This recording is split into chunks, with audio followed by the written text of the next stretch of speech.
ప్రముఖ యాంకర్ గా మారాలా 24/7 digital media స్కూల్లో చేరండి. వివరాలకు కింది నెంబర్ కి సంప్రదించగలరు. ఇప్పుడు యష్మి విష్ణు ఈ ఇద్దరిలో బెస్ట్ ఎవరు? 100% నేను యష్మి చెప్తా. ఎలిమినేట్ అయిపోయినా కూడా ఆమె ఆడిన గేమ్ మామూలు గేమ్ కాదు. సో చాలా మంది పర్సనల్ గా నాకు పెట్టిన కామెంట్స్ కూడా ఉన్నాయి. ఏంటంటే we miss Yashmi in Bigg Boss 8. వీళ్ళే ఎలిమినేట్ చేస్తారు, but we miss you Yashmi. We miss Yashmi game, we miss Yashmi dialogues, we miss Yashmi dance, whatever ఇట్లా డాన్స్ ఉందిగా ఆ డాన్స్. యాక్చువల్గా యష్మి ఎందుకు బెస్ట్ అంటున్నానంటే, సమ్మర్ నిఖిల్తో లైకింగ్ ఉండొచ్చు, నిఖిల్తో డ్రీమ్ ఉండొచ్చు, తొక్కతోలు అక్కడి నుంచి పోయింది, గేమ్ దొబ్బింది. బట్ స్టార్టింగ్ మాత్రం చీల్చి చెండాడింది.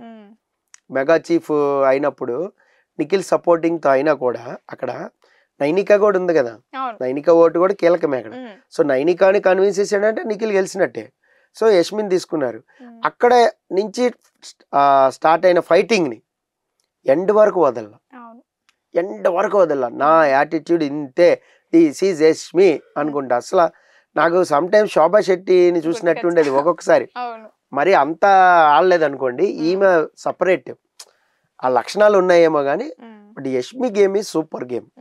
స్టార్టింగ్ మీకు మణికంఠ విషయంలో ముఖ్యంగా మణికంఠకి యష్మికి ఎంత గొడవ అయింది. నువ్వు నామినేషన్ ప్రతి వీక్ నేను నిన్ను చేస్తాను, నువ్వు ఈ గేట్ దాటి వెళ్ళిపోయే వరకు నీ మీదే ఉంటాను, పగబట్టేనే అంది, అదంది ఇదంది. అది ఎట్లా ఆడుకుంది. మణికంఠే మామూలుగానే చాలా లాజిక్స్ వర్కౌట్ చేస్తాడు చాలా విషయాలు. అంటే నువ్వు ఇటు తిప్పితే అటు తిప్పితే ఇటు, నువ్వు తిప్పకు, దోశ తిప్పినట్టు తిప్పకు, స్ట్రైట్ పాయింట్ మాట్లాడనేది. ఫస్ట్ స్టార్టింగే ఆమె మెగా చీఫ్ అయ్యి ఒకళ్ళని సేవ్ చేసి ఒకళ్ళని నామినేట్ చేయాలన్నప్పుడే తప్పు పట్టిండు.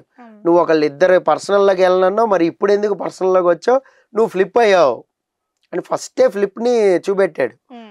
ఫ్లిప్ అవ్వనివ్వండి, వాట్ ఎవర్ అవనివ్వండి, ఏదైనా అవని, నేను ఇంతే, నాకు ఒక దాంట్లో ఒక అభిప్రాయం ఉంటుంది, ఇంకో దాంట్లో ఇంకొక అభిప్రాయం అంటే తప్పేంటి అన్నది చెప్పేసింది. ఇప్పుడు ఫ్లిప్ అయ్యాను. ఒక గ్రూప్ గేమ్ మాత్రం వాళ్ళు ఏంటంటే సైలెంట్గా ఆడుకున్నారు. కొన్ని విషయాల్లో బాగా బ్రెయిన్కి మగప్ చెప్పుకుని ఆడుకున్నారు. సో మనకి కిల్లర్ టాస్క్లో చూసినాము. సో ప్రేరణకే హ్యాట్ ఇవ్వాలని ఎందుకు అనుకుందని, తన నామినేషన్లోకి రావద్దని. అలాగే అంతకుముందు కూడా ప్రేరణ అన్ను మణికంఠ ఉన్నప్పుడు వెళ్ళి మణికంఠకే గుచ్చింది, ప్రేరణని సేవ్ చేసుకుంది. అలాగా కొన్ని సందర్భాల్లో ఏంటంటే ఆ ఫ్రెండ్షిప్ని చూపిస్తానే ఉంది. బట్ నాకు బయట నుంచి తెలుసు కానీ నాకు ఇంట్లో అసలు అబ్బాయి సమస్య లేదు, అవసరమైతే నామినేట్ చేస్తా అంది, కానీ చేసిందా చేయలే. అదే కదా ఆదిత్యబాబు అడిగారు, మీరు పదే అన్నారు కానీ చేశారా, చేయలేదే అన్నాడు. సో ఇక్కడ ఏంటంటే యష్మి గేమ్ అనేది చాలా పవర్ఫుల్ గ్రాఫ్ పెరిగింది. మెయిన్ ముఖ్యంగా ఎక్కడ బాగా టాప్కి వెళ్ళిపోయిందంటే సోనియా విషయంలో. ఏదైతే ఫోమ్ నామినేషన్ అయిందో ఆ ఫోమ్ నామినేషన్ అప్పుడు సోనియాని ఆడియన్స్ ఏ పాయింట్లు అయితే అడగాలనుకున్నారో అవన్నీ అడిగేసింది ఆ రోజు. సో అక్కడ హిట్ అయిపోయింది, అడిగేసింది, వెళ్ళింది బెడ్రూమ్లో సీరియస్ కూర్చుంది, అవసరమైతే ఎమోషనల్ అయిపోయింది. మళ్ళీ సోనియా వచ్చి రప్చర్ చేస్తున్నా సరే ఇరగదీసింది, బా యష్మి సూపర్ అన్నారు, వెళ్ళిపోయింది. దాని తర్వాత ఇమీడియట్గా అమ్మాయికి plus point BB hotel task. BB hotel టాస్క్లో టాప్ పర్ఫార్మెన్స్, ఇంకా ఏం నేను తప్ప ఎవరు పర్ఫామ్ చేయలేరు అనే రేంజ్లో వెళ్ళిపోయింది. అంటే మిగతా వాళ్ళు డామినేట్ చేసింది. అంతకుముందు బీబీ హోటల్ టాస్క్ అంటే మనకు సన్నీ గుర్తొస్తాడు, అని మాస్టర్ గుర్తొస్తుంది. సో ఇప్పుడు ఈ టాస్క్ అనగానే యష్మినే గుర్తొస్తుంది. ఇంకా నెక్స్ట్ సీజన్లో కూడా బీబీ హోటల్ టాస్క్ అంటే యష్మి గుర్తొచ్చేది అందరికి. వాళ్ళ రేంజ్లో పర్ఫామ్ చేసింది, బాగా పర్ఫామ్ చేసింది. అంతకుముందు బీబీ హోటల్ టాస్క్లో అవినాష్ బాగా ఆడాడు, సీక్రెట్ టాస్క్ అని అదని, కానీ అది మర్చిపోయేలాగా ఆడారు నెక్స్ట్ సీజన్. దాన్ని ఇప్పుడు మర్చిపోయేలాగా ఈ అమ్మాయి ఆడింది. సో ఆ టాస్క్ అనేది చాలా ప్లస్ పాయింట్ అయింది. దాని తర్వాత మీకు గుర్తుందో లేదు కానీ మణికంఠతో బ్యాలెన్సింగ్ టాస్క్ ఒకటి ఆడింది. మణికంఠతో బాల్స్ బ్యాలెన్సింగ్ టాస్క్. ఆ టాస్క్ లో ఏంటంటే అప్పుడు దాకా మణికంఠతో ఒక గొడవ, నువ్వు ఎట్లా అయితే మెగా చీఫ్ నేను చూస్తా కమాన్ అని గొడవ. ఆ గొడవ తర్వాత టాస్క్ వచ్చి మణికంఠతో ఆడి గెలవడం అనేది కిక్ ఇచ్చింది. అలా ఎవరితో ఆడి గెలిచినా డోంట్ కేర్ అనుకునేదేమో, మణికంఠ కమాన్ అని. తనేంటి, తను సీతని బాగా కన్విన్స్ చేసుకుని నాకు పొడుగు చేతులు ఉన్నాయి, పొడుగు కాళ్ళు ఉన్నాయి, లెస్ వెయిట్ ఉంటా, బ్యాలెన్స్ చేస్తా అని వెళ్ళాడు. బట్ యాక్చువల్గా మణికంఠే ముందు బాల్స్ పెట్టాడు, కానీ కొంచెం అన్బ్యాలెన్స్ అవడంలో పడిపోయింది, మళ్ళీ ఫస్ట్ నుంచి చేసాడు. బట్ అక్కడ యష్మి పృథ్వీ సజెషన్ తీసుకుంది, ఆడింది. పృథ్వీ పక్క నుంచి చెప్తున్నాడు, నిఖిల్ చెప్తున్నాడు కేర్ఫుల్ అని, బాగా ఆడారు వాళ్ళ క్లాన్. ఆ క్లాన్ ని గెలిపించింది. సో ఇక్కడ ఏంటి, ఇక్కడ ఈయన సజెషన్లు తీసుకోవాలా, చెప్తుంటే అరవకు మాట్లాడకండి, కాన్సన్ట్రేషన్ దెబ్బతింటుంది అన్నాడు. సో ఇక్కడ బిస్కెట్ అయింది. సో ఈ టాస్క్ లో కూడా తను బాగా ఆడింది. ఆ తర్వాత ఏదైనా కూడా ఎగ్ టాస్క్ రాని, ఎగ్స్ కాపాడుకునే టాస్క్, ఆ టాస్క్ లో బ్రహ్మాండంగా ఆడింది. ఆ టాస్క్ అయిపోయిన తర్వాత సోనియాతో పెద్ద గొడవ పెట్టుకుంది నామినేషన్స్ అప్పుడు, ఇద్దరు కూడా ఫైట్ చేసుకున్నారు. దాని తర్వాత టాస్క్ లో కూడా చాలా బాగా ఆడింది. సో ఇక వాటర్ ట్యాంక్ టాస్క్ ఉంది ఒకటి, వాటర్ ట్యాంక్ టాస్క్ లో కూడా సో వాటర్ కాపాడుకునే టాస్క్ రెడ్ టీమ్ తరఫున బ్రహ్మాండంగా ఆడింది. వాట్ ఎవర్ కొన్ని ఏంటంటే ఆ యాపిల్ దాచేయడం కొన్ని చోట్ల, కొన్ని ఏంటంటే పక్కకి ట్రాక్ వేసుకుని వెళ్ళిపోవడం. సో నిఖిల్ మీద ఈ డ్రీమ్, గౌతమ్తో అక్క అనేది, ఇదంతా గ్రాఫ్ ఎక్కడికి వెళ్ళిన గ్రాఫ్ అలాగలాగలాగా షేర్ మార్కెట్ పడినట్టు పడిపోతా ఉంది అనమాట. సో అలా గ్రాఫ్ పడిపోతా ఉంది. గ్రాఫ్ పడిపోయిన తర్వాత ఏమైంది, ఇంక యష్మి గేమ్ చిరాకు వచ్చింది జనాలకి. సో గౌతమ్ ఎప్పుడైతే అవాయిడ్ చేసేసి ఇది చేసాడో, గౌతమ్ టీ షర్ట్ వేసుకుని ఎప్పుడైతే టీచ్ చేద్దామని చూసిందో అదంతా కూడా వచ్చింది కదా. అదంతా కూడా మీకు ఇప్పుడు బిగ్ బాస్ బజ్ లో ప్రోమోలో వచ్చింది. అది కూడా ప్రోమో చూస్తాను నేను అంతే, యాక్చువల్గా బజ్ నేను చూడను, ఓన్లీ ప్రోమో చూస్తాను. ఏమైనా పాయింట్స్ ఉన్నాయా, ఏం మాట్లాడి ఉండొచ్చు. బయటికి వచ్చిన తర్వాత వాళ్ళ ఇంటర్వ్యూ కూడా చూడము, ఎందుకంటే సమ్మర్ వాళ్ళు చెప్పింది నిజం అనుకుంటాం, లోపల జరిగిందో లేదో మనకు తెలియదు. జరిగిన దాన్ని మాత్రం విశ్లేషించాలి, జరగంది వీళ్ళు చెప్పింది మనం నమ్మద్దు. చాలా మంది కామెంట్స్ లో పెడుతూ ఉంటారు ఏంటంటే, సార్ యష్మి బయటకు వచ్చాక చాలా నిజాలు చెప్పింది సార్, మీరు చూడలేదు సార్ అంటారు. నాకు ఎందుకు, ఆమె అబద్ధం చెప్పి ఉండొచ్చుగా, మీరు ఎలా నమ్ముతారు? విట్నెస్ లేదు కదా మీకు. అక్కడ జరిగింది విట్నెస్ ఉంటేనే నమ్మడానికి చాలా కష్టపడుతున్నారు వాళ్ళు.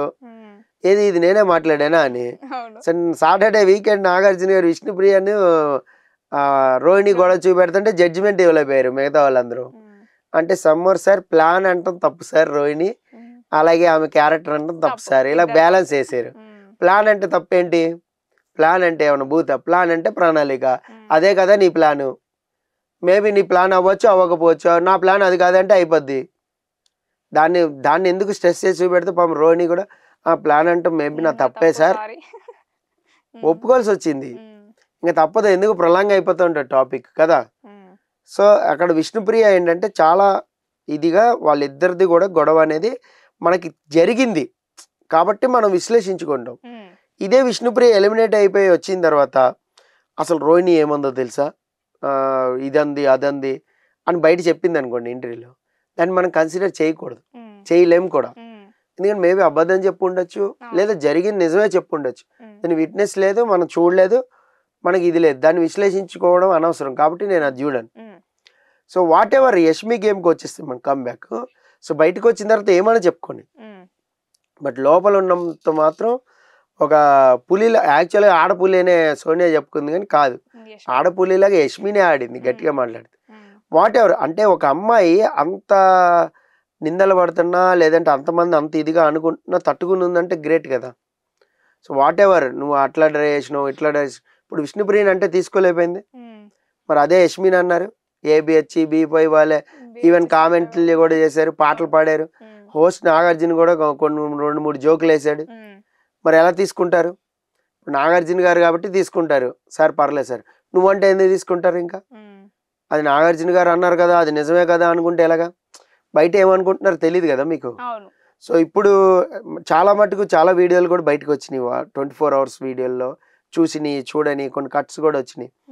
కొన్ని ఏంటంటే యష్మి వెళ్తున్నా కూడా నిఖిల్ రిజెక్ట్ చేస్తున్నాడు అనేది చాలా క్లియర్గా తెలుస్తుంది కొన్ని వీడియోల్లో. కొన్ని వీడియోలు చూస్తుంటే కొన్ని వీడియోలో పేంపర్ చేస్తూ ఉన్నాడు, ఏ యష్మి ఏంటి అది ఇది. మొన్న కూడా అంత పెద్ద గొడవ అయిన తర్వాత కూడా బెడ్రూమ్ దగ్గర వీళ్ళు కూర్చుని మజాకలు చేసుకుంటేనే కదా తేజ అన్నాడు. ఏంది బిగ్ బాస్ ఇది, వాళ్ళే రిలేషన్ అంటారు, మళ్ళీ తర్వాత వాళ్ళే ఎమోషనల్ అయిపోతారు, ఏడ్చేస్తారు, మళ్ళీ ఏంటి ఇది అని. ఫ్రెండ్షిప్ లో కూడా ప్యాంపరింగ్ ఉంటది, ఎందుకు ఉండదు? ఇప్పుడు మీరు నా ఫ్రెండ్, మీరు బాధలో ఉంటారు, ఎవరు లేవు మనం మాట్లాడుకుంటే లేవు, ఫోన్లే ఏం లేవు, సరే ఏడవకమ్మా అని మాట్లాడతాం కదా. సో మాట్లాడకుండా ఎట్లా ఉంటాం? సో అలాగా దాని తర్వాత మామూలు అయిపోతారు ఎవరైనా, అదే పట్టుకుని ఉండలేరు కదా.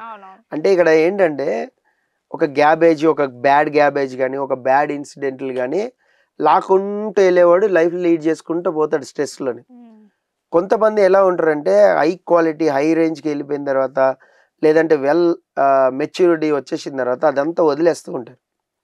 ఎందుకు అన్నెసరీగా లాక్కోవడం? అయిపోయింది, వాట్ ఎవర్ డ్యామేజ్ డన్, ముందుకు వెళ్ళిపోదాం అనే ఉంటుంది. సో అలా ముందుకెళ్ళిపోయిన వాళ్ళే విన్నర్స్ అయిపోతారు. ఒకవేళ ఫెయిల్యూర్గా మిగిలిపోయినా వాళ్ళు ప్రయత్నం అయితే వాళ్ళకు ఉంటుంది. సో అలాగా కొంతమంది యాటిట్యూడ్ ఉంటుంది. నేను అందరిది చెప్పట్లేదు, కొంతమంది అలా వెళ్ళిపోతారు, ఎక్కడికక్కడ వదిలేసి మర్చిపోయి వెళ్ళిపోతూ ఉంటారు. అది అలా వెళ్ళిపోవడం కూడా మంచిదే ఒక రకంగా. సో దాన్నే పట్టుకుని వేలాడి నన్నాడు కుమ్మిలి ఏడిస్తే దానివల్ల ఏమొస్తుంది, ఏం రాదు. సో అక్కడ ఏంటంటే ఆ పాయింట్లో బలంగా యష్మి ఏదైతే ఉందో స్టార్టింగ్లో, ఆ తర్వాత లైకింగ్ అనేసరికి అలా బలహీన పడిపోతూ వచ్చింది. సో అందుకనే గ్రాఫ్ తగ్గిపోయింది మ్యాక్సిమం, అందుకనే ఎలిమినేట్ అయిపోయింది. ఇక కంపేర్ టు విష్ణు అడిగారు మీరు. సో విష్ణు గేమ్ బాగుందా యష్మి గేమ్ బాగుందా అనుకుంటే యష్మి గేమే ఎందుకే బాగుంది. సో వెన్ విష్ణుని తీసుకోండి, నాకు స్టార్టింగ్లో సోనియాతో పెట్టుకుంది, అన్నెసరీ డైలాగ్, అది అన్నెసరీగా వేసింది. ఆ అమ్మాయి కూడా అన్నెసరీగా మాట్లాడింది. What ever rupture is happened. దాని తర్వాత నువ్వు గేమ్ ఆడింది ఏమైనా ఉందా, టాస్క్ ఆడింది ఏమైనా ఉందా? పైగా నిన్ను అడుగుతుంటే నాకు టైం పడుతుంది, నాకు 3 వారాలు టైం పడుతుంది సెటిల్ అవ్వడానికి, నేను అవగాహన చేసుకోవాలి దీన్ని, బిగ్ బాస్ని నేను అవగాహన చేసుకుని ముందుకెళ్తా, ఇలా మాట్లాడింది. నాకు ప్రకృతి సహకరించినప్పుడు నేను మెగా చీఫ్ అవుతా, నాకైనా 3వ వారం చీఫ్ అవ్వాలని లేదు, నాకు 6వ వారం అవ్వాలని ఉంది, 9వ వారం అవ్వాలని ఉంది. అంటే నువ్వు డిసైడ్ అవుతున్నావు. నీకు వేరే వాళ్ళు చెప్తున్నా కూడా ఇలా ఉండద్దు అంటే, నేను ఇలాగే ఉంటా, నా స్వభావం ఇంతే, నేను బయట కూడా ఇలాగే ఉంటా, నన్ను నచ్చిన ప్రేక్షకుల దేవుళ్ళు నన్ను ముందుకు తీసుకెళ్తారు అంది. అసలు ఫస్ట్ వారం ఈమె గేమే ఆడలేదు, సేవ్ అయింది. Because of PR. మనకు ఉంటుంది, పిఆర్ ఉంటుంది, వర్క్ చేస్తూ ఉంటుంది. అలాగే చాలా మంది ఫ్యాన్ ఫాలోయింగ్ ఉంటుంది ఫస్ట్ నుంచి కూడా. అంటే ఒక టీవీ షో చేసాము యాంకరింగ్, ఆర్ ఒక కామెడీ షో చేసాము, లేదా ఒక సాంగ్స్ చేసాము, చాలా మంది ఫాలోవర్స్ ఉన్నారు. సో రీల్స్ ఇన్స్టాగ్రామ్ ఫాలోవర్స్ ఉన్నారు, బోల్ మంది ఉన్నారు. సో సమ్మర్ అందరూ కూడా నిన్ను కాపాడి ముందుకు తీసుకెళ్లారు. మళ్ళీ వాళ్ళని డిసప్పాయింట్ చేస్తున్నట్టే కదా నువ్వు గేమ్ ఆడకపోతే. నాకు నచ్చినప్పుడు ఆడతా, నాకు నచ్చినప్పుడు ఇలాగే ఉంటా. సమ్మర్ మొన్న ఒక డైలాగ్ అంది, ఏంటి, వరుసనే 9 వారాలు నామినేషన్లు ఉన్నా కూడా నన్ను సేవ్ చేస్తాను. 9 వారాల నామినేషన్లు ఏడుంది విష్ణు వరుసగా అంది కదా. ఎందుకనాలి అంటే నువ్వు గేమ్లో లేవు, నువ్వు ఎప్పుడు నామినేషన్లో ఉన్నావు, హోస్ట్లోనే లేవు. అంటే నువ్వు మెగా చీఫ్ అవ్వాలా, ఎప్పుడు మెగా చీఫ్ అయ్యో సేవ్ అయ్యా కదా. అంతకుముందు 2nd వీక్ నామినేషన్లో లేవు, 4th వీక్ నామినేషన్లో లేవు కదా. వరుసనే 9 వారాలు ఎక్కడి నుంచి వచ్చింది. సో ఇంకోటి ఏంటంటే, నీకు ఎవరైనా చెప్తుంటే యాక్సెప్టెన్సీ లేకపోవడం. సో వైల్డ్ కార్డ్ వాళ్ళు వచ్చి చెప్పారు, హరితేజ చెప్పింది చిలక చెప్పినట్టు, నైని పావని చెప్పింది, చాలా మంది చెప్పారు వచ్చి, యాక్సెప్టెన్సీ లేదు. నేను ఇలాగే ఉంటా, నా గేమ్ ఇంతే, నేను ఇలాగే ఆడతా అంటే బయట కూడా అలాగే ఉంటారేమో మేబీ, నాకు తెలీదు. సో వాళ్ళ నాన్నగారు వచ్చి చెప్పినా వినలా. నాకు కాఫీ తాగినంత ఎనర్జీ, ఒక కిక్, మీరు బాగా చెప్తారు అది డైలాగ్, ఊపు ఉత్సాహం, నాకు అతడే నా సైన్యం, అతడే నా బలం, ఇలా మాట్లాడింది. సమ్మోర్ ఏమైనా పోనీ లవ్ ఉందా, సిన్సియర్ లవ్ ఉందా, అది లేదంట. లవ్ లేక అట్రాక్షన్ లేక ఇంకేమున్నట్టు నీకు ఏమి లేదు, ఊరికే జూజు. అదే కదా విష్ణు, రోహిణి అన్నది కూడా అదే కదా. అందుకనే నువ్వు సస్టైన్ ఉంటున్నావు అంది. ఈవెన్ హోస్ట్ ఏమన్నారు, ఆ ట్రాక్ వల్ల ముందుకెళ్ళింది అనుకుంటున్నావు నువ్వు అంటే, మేబీ ప్రజలకు నచ్చిందేమో సార్ అంది. సో ప్రజలకు ఏం నచ్చిందో తెలియదు కానీ ఈమె కంటిన్యూస్ నామినేషన్లో లేదు, లేకపోవడం వల్ల బచాయిస్తూ వచ్చింది. ఈమె నామినేషన్లో ఉన్నప్పుడు ఈమె కంటే వీక్ కంటెస్టెంట్స్ కొంతమంది ఉన్నారు కాబట్టి ఎలిమినేట్ అవ్వాల. సో అంతెందుకు, అవినాష్ ఎలిమినేట్ అయిపోయినప్పుడు, నబిల్ పాస్తో సేవ్ అయినప్పుడు, ఎవిక్షన్ పాస్తో విష్ణుప్రియ బాటంలోనే ఉంది. బట్ విష్ణుప్రియని పెట్టల, తేజ అండ్ అవినాష్ కాంబినేషన్ పెట్టారు. మనం ఆ రోజు కూడా డిస్కస్ చేసుకున్నాం, తేజతోనే కాంబినేషన్ పెడతారు అని. తేజ యష్మి, తేజ విష్ణు, తేజ అవినాష్, ఇలా చాలా కాంబినేషన్స్ చెప్పుకున్నాం మనం.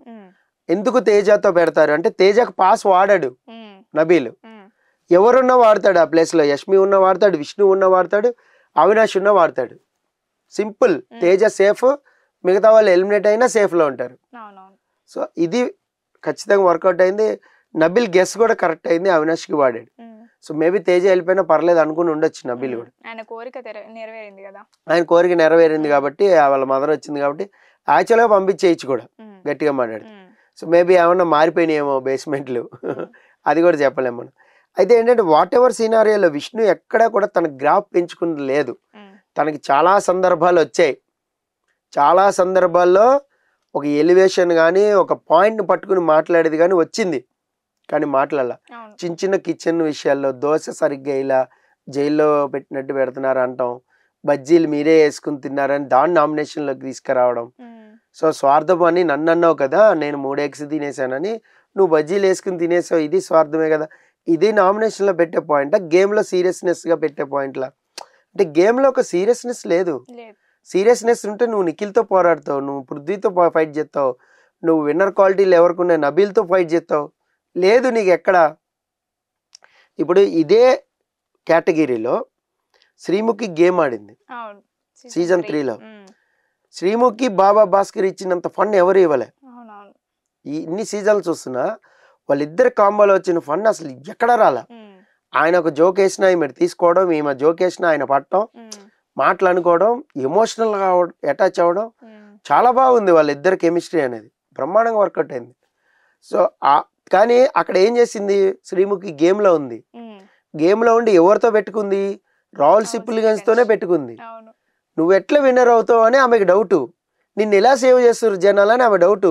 నువ్వు సంత్రాలు తింటా కూర్చున్నావు, టాస్క్ ఆడమంటే ఆడవు, ఊరికే పునర్నవితో సేవలు చేయించుకుంటూ ఉంటావు, ఎట్టా అవుతావు నువ్వు. ఆడియన్స్ కూడా ఇదే ఉండేది, నువ్వు ఆ పాయింట్లో ఉండాలి కదా. ఇప్పుడు విష్ణుప్రియకి పృథ్వీతో లేదు అంటే ఏది ట్రాక్ కానీ ఏది కానీ నిఖిల్ని స్ట్రైట్గా అడిగేది, యష్మిన్ స్ట్రైట్గా అడిగేది.